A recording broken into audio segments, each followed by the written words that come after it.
Picture India on the morning of August 15th, 1947. Fragile, untested, barely standing on its own feet. Now, picture India today, building rockets, running the world's largest digital payments network, manufacturing its own fighter jets, exporting vaccines to the world. Somewhere between that first fragile morning and this moment lies a decades long experiment.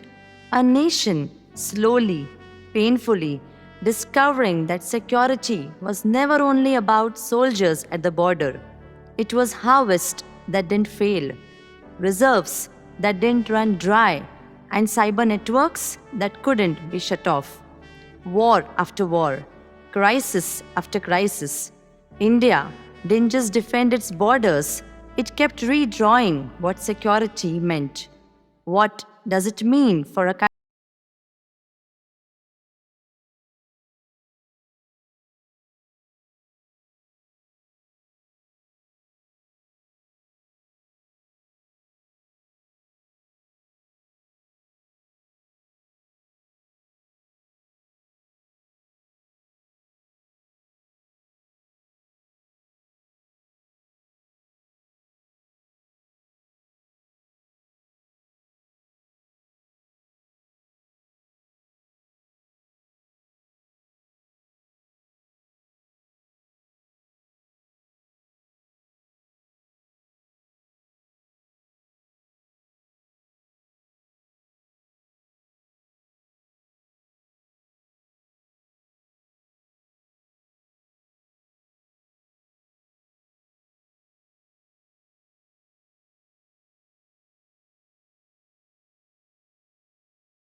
not yet revealed itself.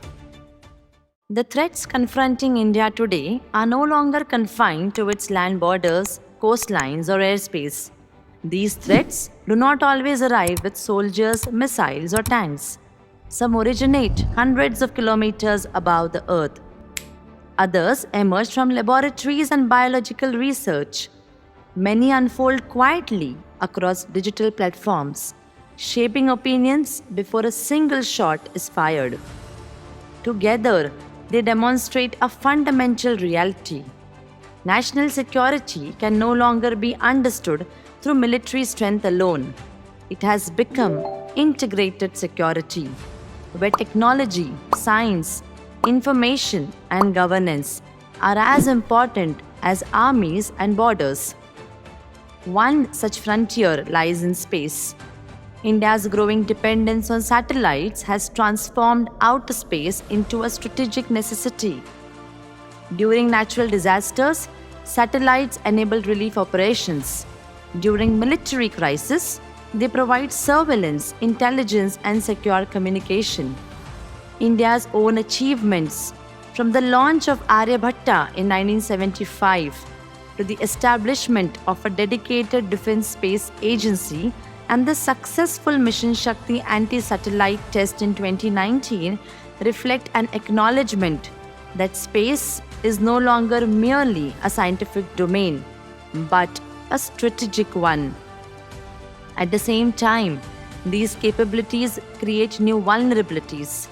Satellites that sustain India's economy and defense can also become targets during conflict. Protecting national security, therefore, increasingly means protecting assets far beyond India's physical territory. Another frontier lies within the human body. The COVID-19 pandemic demonstrated that biological threats can disrupt national life as profoundly as conventional wars. Hospitals became strategic infrastructure. Vaccine production became an instrument of national capability. Supply chains for medicines became matters of foreign policy.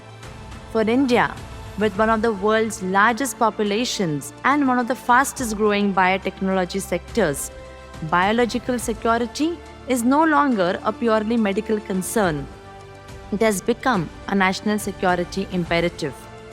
Perhaps the most pervasive frontier, however, exists inside the human mind.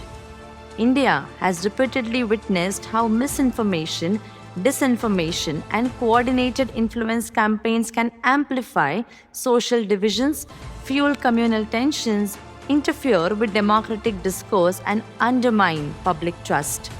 Social media platforms have transformed information into a strategic instrument.